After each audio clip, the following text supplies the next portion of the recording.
Hello friends, स्वागत है आप सभी का आज की इस वीडियो में।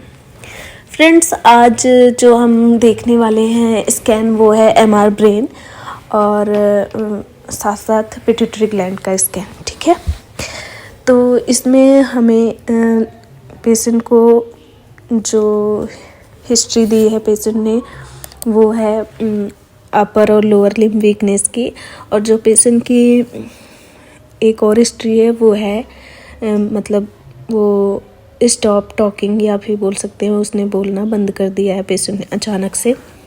तो इसलिए हमने पिट्यूटरी ग्लैंड का भी स्कैन किया है और वीकनेस वगैरह है तो ये हम ब्रेन का स्कैन किया है एक इन्फार्क्ट वगैरह देखने के लिए।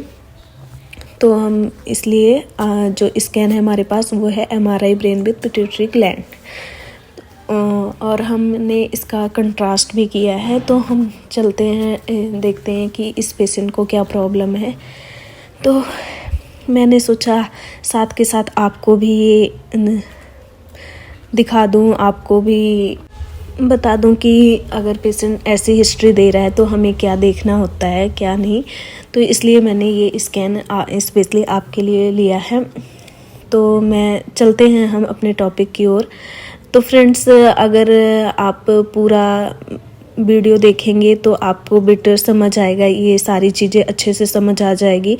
अगर आप वीडियो को स्किप करेंगे तो आपको अच्छे से ये टॉपिक समझ नहीं आएगा। तो आप वीडियो को पूरा लास्ट तक देखें और चैनल को सब्सक्राइब कर दें, और वीडियो पसंद आती है तो वीडियो को लाइक करना बिल्कुल भी ना भूलें। हमने फ्रेंड्स स्टार्ट सेलर रीजन से किया है। तो हम पहले सेल या पिट्यूटरी ग्लैंड की में क्या प्रॉब्लम है ये चेक करेंगे। तो हम आगे ये हमारा सेला होता है, सेलर रीजन होता है। आप देख सकते हैं जो हमारा नॉर्मल सेला होता है वो नॉर्मल हाइपो दिखता है ऐसे। ठीक है, जैसे ये दिख रहा है, बाकी पार्ट दिख रहा है सेला का वो ऐसे दिखता है। बट यहाँ पे जो है ये फ्लूइड लाइक कुछ है, मतलब फ्लूइड सा कुछ दिख रहा है। तो ये लीजन हो सकता है पेशेंट को, बट हम एक सीक्वेंस में कुछ नहीं बोल सकते। तो इसके लिए हमें कई सीक्वेंस से कोरिलेट करना पड़ता है। अब हमने कोर ले लिया है, ये T2 का कोर है। इसमें हम देखते हैं, जो इसमें भी देखो मैंने आपको पहले जो वीडियो थी उसमें बताया कि जो फ्लूइड होता है वो T2 पे क्या होता है, हाइपर दिखता है, और T1 पे हाइपो दिखता है, ज़्यादा ऐसे होता है। ठीक है, तो आप देख सकते हैं यहाँ पे पेशेंट को हाइपर सा दिख रहा है ये। तो ये एक लीजन है। ठीक है, मैं यहाँ पे भी दिखाती हूँ। ये T2 का एक्सियल है, एक्सियल इमेज ले ली हमने, देखो। ठीक है, और ये हमारा थर्ड वेंट्रिकल को भी कंप्रेस कर रहा है। ठीक है, तो ये जो आपको दिख रहा है, देखो ये क्या, इसमें क्या है कि ये सेलर रीजन में एक सिस्टिक लीजन है। ठीक है, जिसका एक्सटेंशन क्या हो रहा है कि जो एक्सटेंड कर रहा है सुपर सेलर रीजन में एक्सटेंड कर रहा है, ये देखो। ठीक है, एक्सटेंड कर रहा है सुपर सेलर रीजन में, जिसकी वजह से जो हमारा सेला वैसे तो नॉर्मल जो होता है वो सेला स्मॉल साइज में होता है, बट अभी हमारा सेला जो है वो मतलब डिस्टेंड हो गया है, मतलब उसका जो एरिया है वो बढ़ गया है। ठीक है, इस लीजन की वजह से। ठीक है, तो ये जो लीजन है ये T1 पे, जैसे मैंने बताया आपको, ये जो T1 पे क्या है कि ये हाइपर इंटेंस दिख रहा है। T1 पे भी वैसे तो नॉर्मली हाइपो दिखता है फ्लूइड जो होता है, पर ये थोड़ा लीजन है तो जिसकी वजह से ये हाइपर दिख रहा है T1 पे भी, और T2 पे ये ज़्यादा ही हाइपर दिख रहा है, मतलब हेट्रोजनेसली हाइपर दिख रहा है ये। ठीक है, और अब हम इसकी जो है कंट्रास्ट इमेज ले लेते हैं। ये देखो, जो ये कंट्रास्ट पे क्या हो रहा है कि इसमें देखो इन्हांसिंग हो रही है, आप देख सकते हैं रिम इन्हांसिंग हो रही है इसमें। ठीक है, और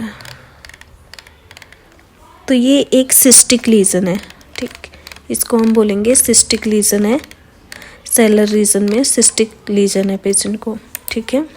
साथ ही साथ पेशेंट ने वीकनेस की हिस्ट्री दी थी, तो हम इसमें देख लेंगे इन्फार्क्ट के लिए भी देखना है हमें कि एक्यूट इन्फार्क्ट है या क्रोनिक इन्फार्क्ट है, ऐसा कुछ दिख रहा है या नहीं दिख रहा है। पहले हम उस लीजन को देख लेते हैं एक बार GRE पे कि कहीं पे उसमें मतलब हेमरेजिक तो नहीं है। अगर वो हेमरेजिक होता तो वो GRE सीक्वेंस पे ब्लूमिंग आती उसमें, तो यहाँ पे कोई ब्लूमिंग नहीं आ रही है, तो मतलब वो हेमरेजिक नहीं है, ठीक है। ये हम कंफर्म हो गया आपको, ठीक है। अब हम क्या करेंगे, हम देखेंगे कि पेशेंट को कोई इन्फार्क्ट तो नहीं है, तो ये हम क्या करेंगे, हमने ले लिया है DWI इमेज ले ली है। देखो इसमें पहले ही इन्फार्क्ट दिख रहा है हमें, हमने इमेज ओपन किया और इतने सारे इन्फार्क्ट दिख रहे हैं। तो पेशेंट को वीकनेस की हिस्ट्री थी, तो यहाँ पे देखो ये लेफ्ट सेरेबुलम में है और ये राइट, मतलब बोथ सेरेबुलम में इसको एक्यूट इन्फार्क्ट है। और यहाँ पे ये पोन्स में भी आ रहा है और मिड ब्रेन में भी आ रहा है, ठीक है। लेफ्ट पोन्स और लेफ्ट मिड ब्रेन में भी पेशेंट को इन्फार्क्ट है। और यहाँ पे एक और आ रहा है, ये ऑसिपिटल रीजन में आ जाएगा, मतलब पेशेंट को जो इसे बोलते हैं एक्यूट इन्फार्क्ट, क्योंकि ये DWI पे ब्राइट है तो ये एक्यूट होगा। मैंने आपको पहले भी वीडियो में बताया था कि अगर एक्यूट इन्फार्क्ट जो होता है वो DWI में ब्राइट दिखता है और ADC में डार्क दिखता है, ठीक है। तो ये देखो हमने ADC सीक्वेंस भी ले लिया है। देखो जहाँ पे हमें एक्यूट इन्फार्क्ट दिखा था, देख लो आप, यहाँ पे डार्क दिख रहा है, ये देखो।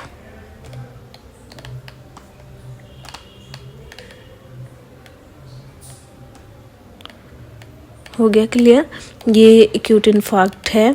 और ये हमें कुछ दिख रहा है, ये हम देख लेते हैं कि एक बार DWI पे ये क्रोनिक तो नहीं है, ठीक है, नहीं वो कुछ आर्टिफिशियल भी हो सकता है।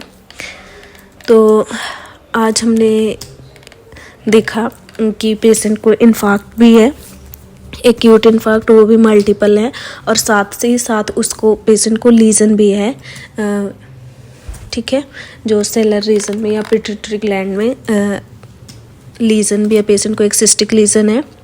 और एक्यूट इन्फार्क्ट पेशेंट को बोथ सेरेबुलम में है और लेफ्ट मिड ब्रेन और लेफ्ट पोन में है और राइट ऑसिपिटल रीजन में है, ठीक है। तो ये रहा आज का हमारा MRI ब्रेन का टॉपिक, जिसमें हमने सीखा कि जिसमें हमने पिट्यूटरी ग्लैंड लीजन देखा और एक्यूट इन्फार्क्ट देखे, ठीक है। तो फ्रेंड्स, अगर आपको वीडियो पसंद आई हो तो वीडियो को लाइक कर लेना ज़रूर, और सब्सक्राइब भी कर देना हमारे चैनल को, और एक प्यारा सा कमेंट कर देना। और साथ ही साथ अगर आप सब्सक्राइब करते हैं तो आपको डेली न्यू अपडेट्स मिलते रहेंगे, ठीक है। Thank you.